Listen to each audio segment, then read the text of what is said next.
kailangan ng respeto mula sa mga taong against sa akin. Okay, yun lang po doon.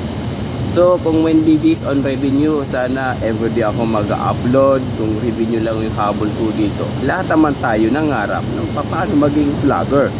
Kung sa totoosin, kung nakikisaw-saw, ikaw yun. Ha? Kasi bago ka lang dito sa Tekram, right? Sa mga vlogger dyan na tumakampi kay sa mali, ay nako, mga followers, supporters ni Tekram, nakasalalay po sa inyo.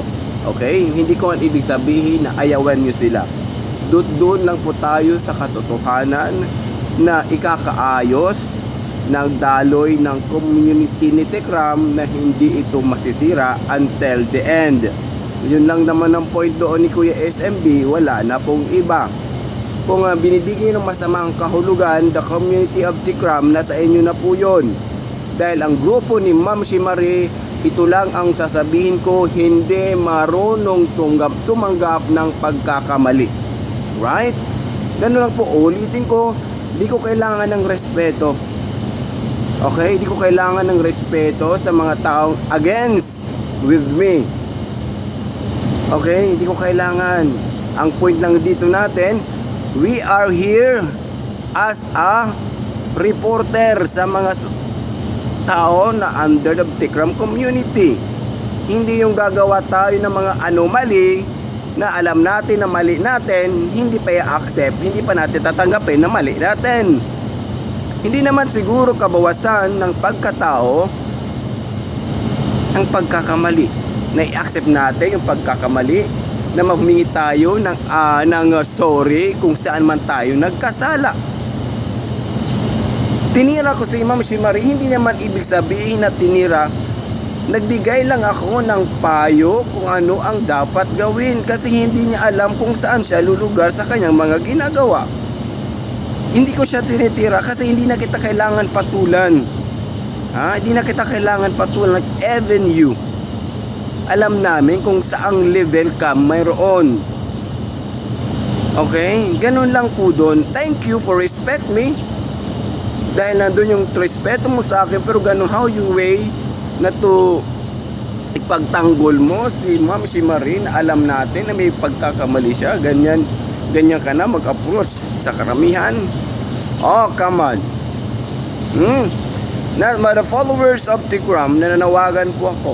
Nasa inyo na po yun.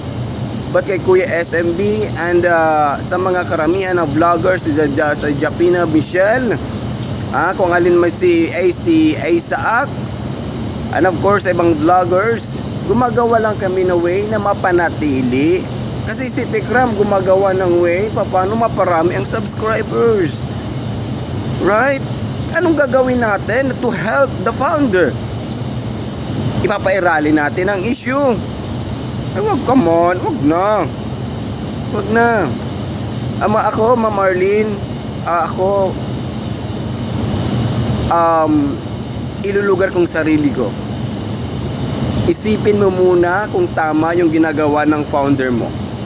Wag mong ipagtanggol na alam mo mali ang ginawa ng founder mo kasi pinagtatanggol mo, sorry.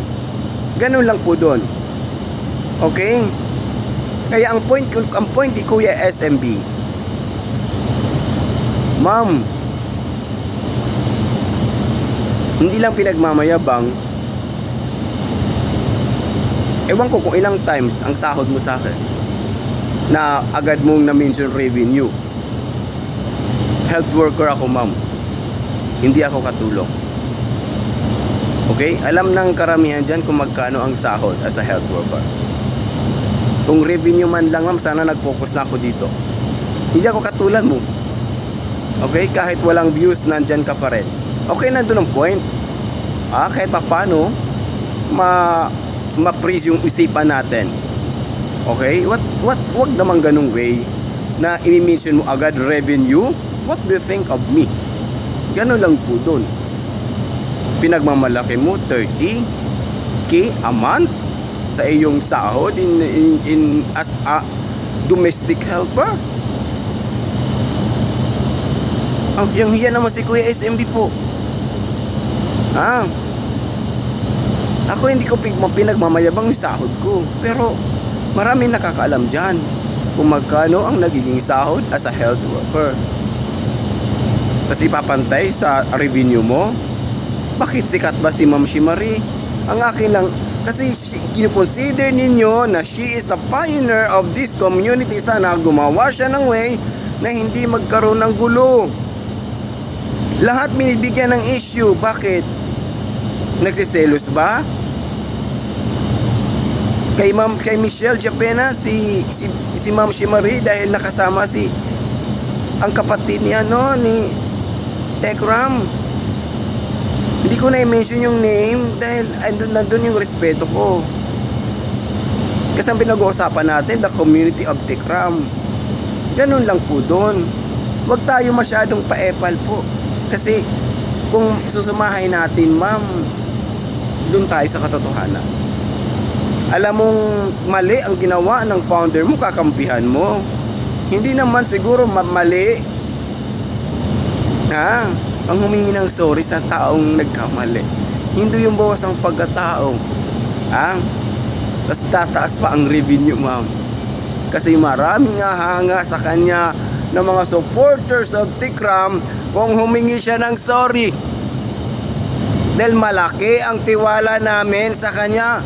Ino-consider namin si Ma'am Shimari as a mother of this community. Anong ginawa niya? Pinabayaan. Kasi gusto niya na lagi siya ang bida. Gusto niya lagi siyang sikat. Gusto niya lagi siyang mapapansin. Oh, come on. Gising. Ako, neighbor ko na sana patulan yung mga sinasabi po ninyo. But you mentioned about revenue. Hello? Knock knock. Who is there, Ma'am Shi? Ako hindi kita minamalita kasi nandun pa rin yung point ng tiwala. Huwag naman yung ganung way na kakampihan mo nagkamali. Ulitin ko po, the all supporters of the Tekram community. Kung pabida-bida man or nakikisaw-saw, sino kaya dito? Bago ka lang rito. Yes, kung consider ko sarili ko as a new here. Pero kailan ka lang nagsimula? Don't compare me with you. Kasi magkaiba tayo. Hindi tayo magka-level. Hindi ko i-level ang sarili ko sa taong walang iniisip na tama. Lalong-lalo na sa nangyari ngayon na kung ganun pa nga attitude po ninyo, sa bagay magkaparehas lang kayo pala o isang grupo lang pala, so it means yung mindset niyo isa lang din. Yung point ko lang naman sana, balansiin. Ulitin ko balansiin ang sitwasyon, bukikiin bago tayo gumawa ng aksyon. Alam nyo, sa totoo lang, sa aking mga natatanaw at napapansin sa ibang grupo ni Ma'am Shimari ang nagpapagulo ng Tekram community. Yung word na pabida-bida, yung word na walang sinasanto dahil may pinagyayabangan, may pinagmamalaki. Siyempre, nagbibigay ako ng pera kay Tekram, nagbibigay ako ng sponsor kay Tekram, what we call this charity. Hindi doon nabubuhay lang yung mga supporters. Kung gusto ni supporters, good vibes lagi, na walang issue, what we call is walang issue na pupukpok sa community. Kasi it's word na pulido, sulido po. Nanawagan po ako sa the community, nasa inyo na po yun. Kung susuporta po kayo sa mga taong manhid ang isipan, na walang iniisip kung ang sariling interest lang. Ako lagi kong sinasabi dito sa community of Tekram, hawakan natin ang community, hindi yung vlogger.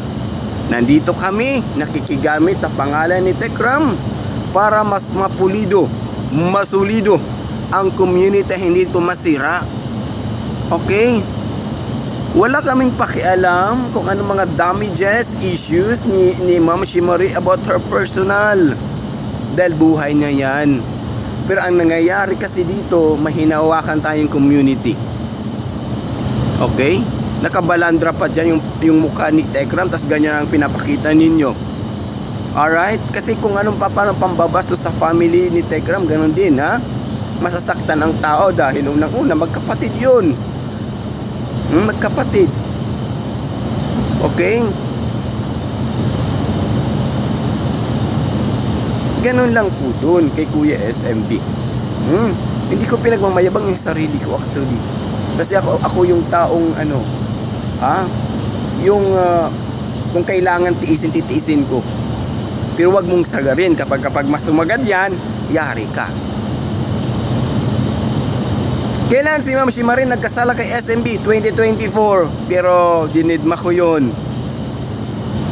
Pero hindi siya tumitigil sa kanyang ginagawa. Patuloy pa rin. Ulitin ko po, all the community supporters, na sa inyo na po yun.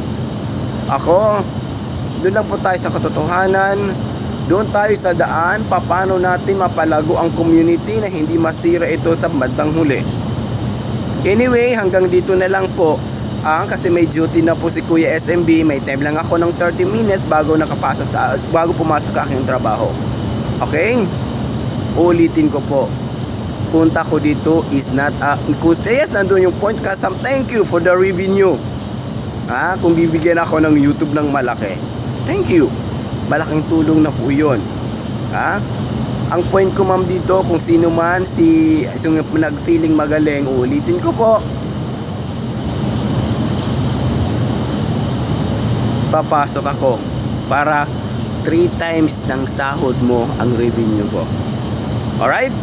Maraming salamat. Hanggang dito na lang po sa mga ka-idol ko, the community of Tekram. Nainis na lang na hindi naman ayaw ko talaga yung ganun word na ipagdi-defense yung nagkamali, tapos revenue ang kanang ipambabato. Nakikisaw-saw daw ako dahil daw sa revenue.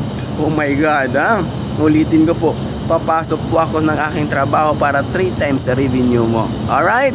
Maraming salamat po Maraming salamat. Ulitin ko po ma'am.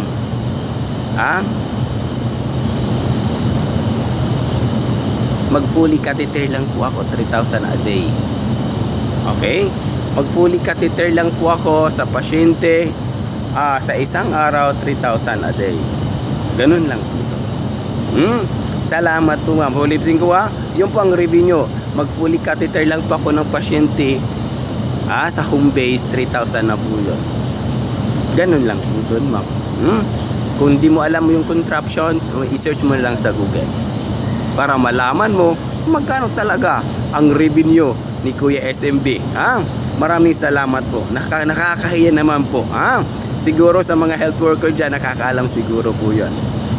Wag masyadong maging mayabang. Ako nga may dapat ipagmayabang ko kasi sa profession ko, diba? Pero hindi ako nagmamayabang. Hindi ako nagme-mention, hindi ko idinadown yung mga sarili ninyo.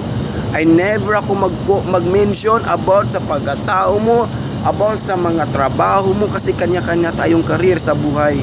Huwag naman i-mention na pati yung revenue, pati yung career ko idadamay dito. May pinag-uusapan tayo dito. May subject tayo dito. Okay? May subject tayo dito na pinag-uusapan. Subject po Kung nag-aral ka man, malalaman mo yon. Sa isang pangungusap, one sentence, may subject ang predicate. Subject, siya ang pinag-uusapan sa pangungusap. Alright? Predicate, siya ang nag-describe sa subject. We are subject of that project. Subject rather. Ganun lang po dun. Gumagawa tayo ng predicate para ikakaayos ng subject, para maiayos ang isang pangusap. Sana maintindihan ng lahat especially sa mga major in secondary major in English. Alright? Yung pong ang ibig sabihin ni Kuya SMB. We are the predicate para maiayos ang subject na si Tekram, para maingganyo natin ang ibang tao na pumasok sa ang community na ito'y lumaki punto por punto. Sabi nyo pa nga, kung sa barangay, kung sa syudad, kung sa city, tumaas ang ira ng isang bayan or isang lugar. Ganun lang po dun yung point ko yung SMB. Uulitin ko po, mama. Ako, hindi ako nagmamayabang, mami, kasi wala kayong dapat magpamayabang. Kasi lahat tayo nagtatrabaho to earn money. Ganun lang po dun sa akin, wala nang iba.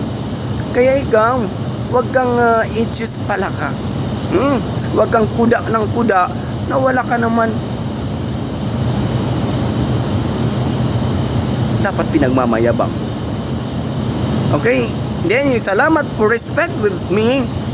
Ang akin lang naman sana, before tayo magbitiw ng salita, isipin muna natin na maayos bago tayo kumuda. Kasi bawat sekremento ng salita, may kahulugan po yan. Punto por punto. This is Kuya SMB sa mga Tekram community. Please don't forget to subscribe to this YouTube channel. All the vloggers, big love shout out sa inyo. This is Kuya SMB again. Malilit ako para may revenue ako. Punto por punto. Again, this is Kuya SMB para sigurado punto por punto, back na fact and full na food. God bless, mabuhay po tayong lahat.